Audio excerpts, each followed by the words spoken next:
বাড়ি সুনামগঞ্জ। সুনামগঞ্জ কোথায়? শান্তিগঞ্জ। এই সুনামগঞ্জের মানুষ আছে এখানে? এই লোক আপনাদের মানুষ? আচ্ছা, এখন বলেন কবে গেছিলেন আপনি? হজ না উমরায় গেছিলেন? উমরাতে গেছি 16তে, হজে গেছি 17তে। উমরাতে গেছেন 16তে, হজে গেছেন 17। এখন আমাকে বলেন, আপনি তো উমরা হজ করে আসছেন, যে মাইকের সামনে দাঁড়ান। আপনি কাবা শরীফে গেছেন, জি। কাবা শরীফের মালিক কে? আল্লাহ। জোরে বলেন। আল্লাহ। কাবা শরীফের মালিক কে? আল্লাহ। আল্লাহ।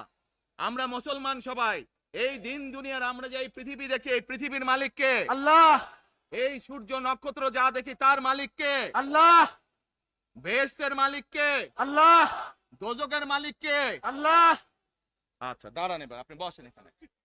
আপনারা সকলেই সাক্ষী দিলেন দোজখের মালিক আল্লাহ, বেহেশতের মালিক আল্লাহ, এই পৃথিবীর মালিক আল্লাহ, কাবার মালিক আল্লাহ। আরে ভাই, যেটার মালিক আল্লাহ সেটা কি অন্য কেউ দেওয়ার ক্ষমতা রাখে? রাখে না। তাহলে কি দাঁড়ালো? নির্বাচনের আগেই একটি দল এই দিব ওই দিব বলছে, টিকিট দিব বলছে না?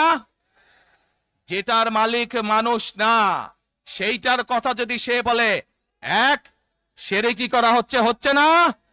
যার মালিক আল্লাহ, যার অধিকার শুধু আল্লাহর একমাত্র, সবকিছুর অধিকার উপরে আল্লাহর অধিকার। কাজেই আগেই তো আপনাদেরকে ঠকাচ্ছে, নির্বাচনের ফলে তাহলে কেমন ঠকাবে আপনাদেরকে বোঝেন এবার।